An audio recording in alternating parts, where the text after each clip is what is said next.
Oi, gente! Como vocês podem perceber, eu tô falando aqui da minha casa hoje. Eu também coordeno um grupo de idosos lá na clínica, mas as atividades estão suspensas por causa da situação que a gente está vivendo, né? Então, para não colocá-los em risco, a gente decidiu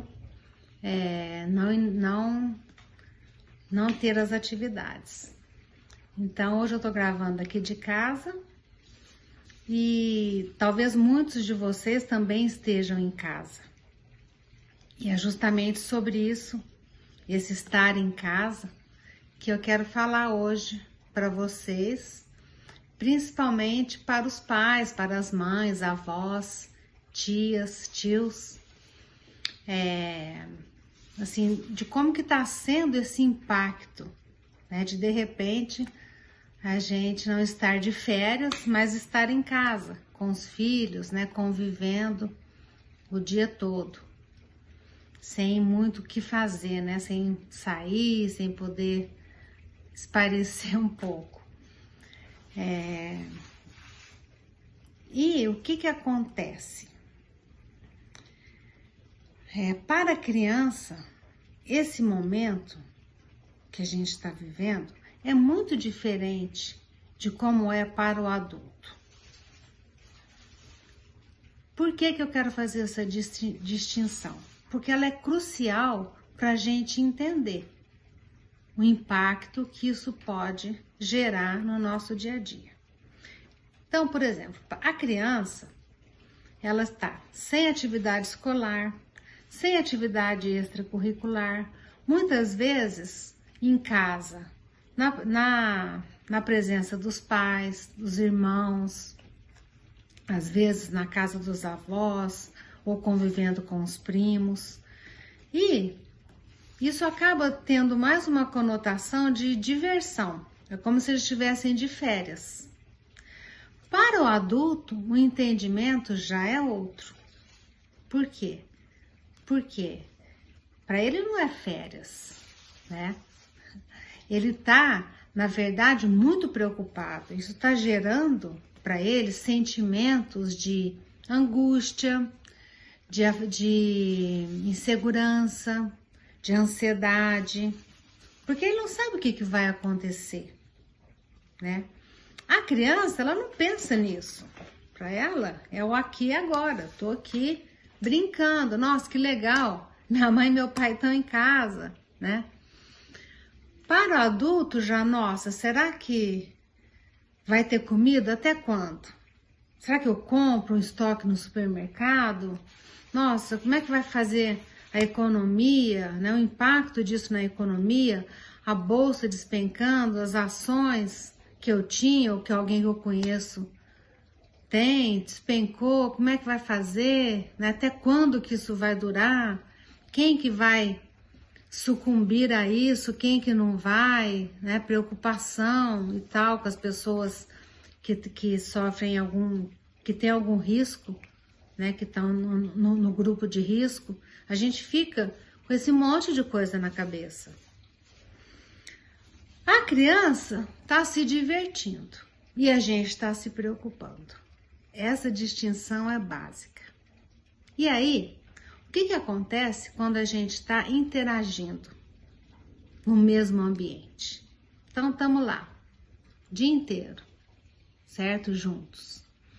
A criança se divertindo e a mãe, o pai, o adulto, muito preocupado. Estão olhando lá, checando as informações, vendo, né, todo o cenário e enchendo a cabeça com essas preocupações de o que vai acontecer.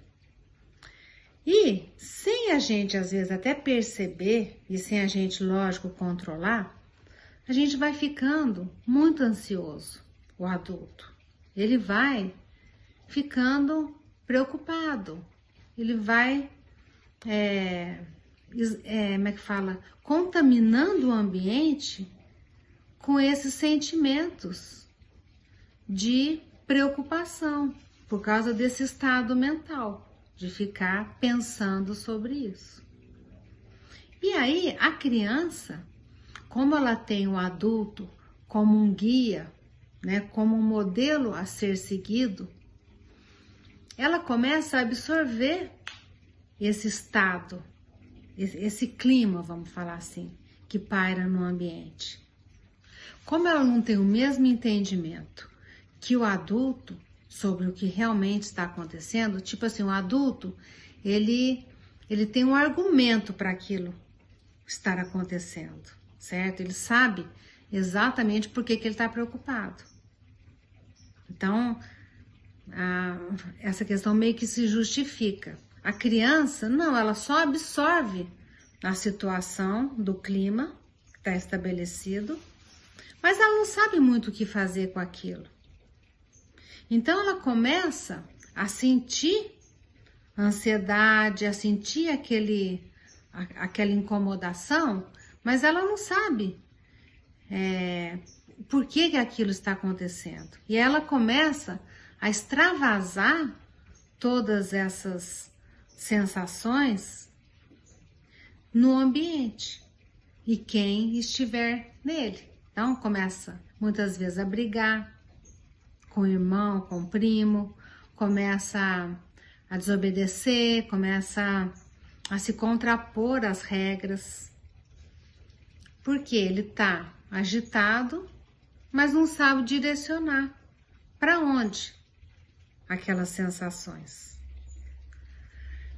E aí, o adulto começa também a reagir a essas ações da criança. E aquilo pode virar uma verdadeira tragédia, né? Pode virar como é que fala assim, um horror, um ambiente caótico.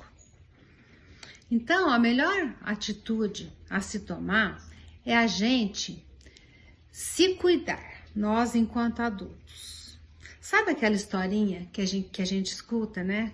No avião, historinha não, aquela instrução que a gente recebe no avião, lá tá escrito, se você for, antes de pôr a máscara na criança, coloque em você primeiro, para que você possa cuidar da criança.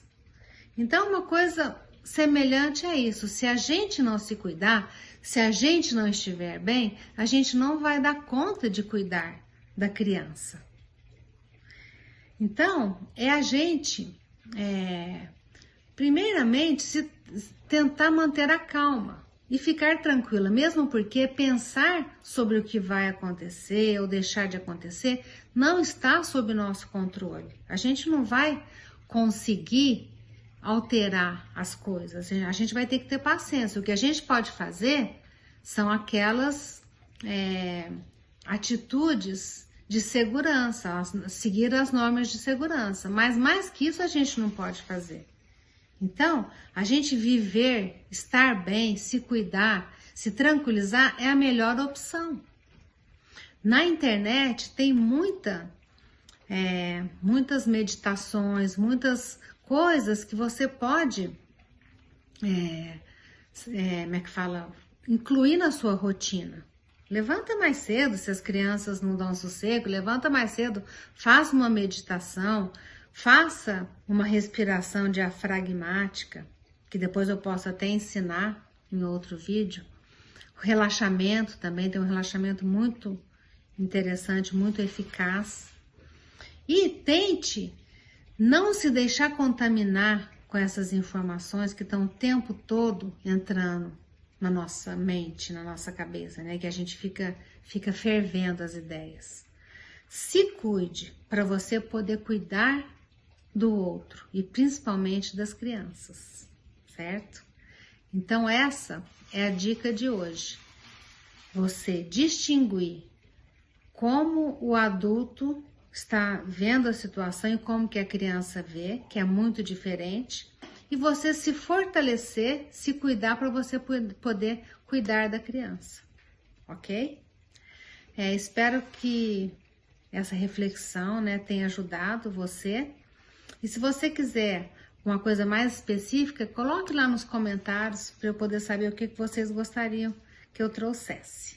E lembrem de deixar o like.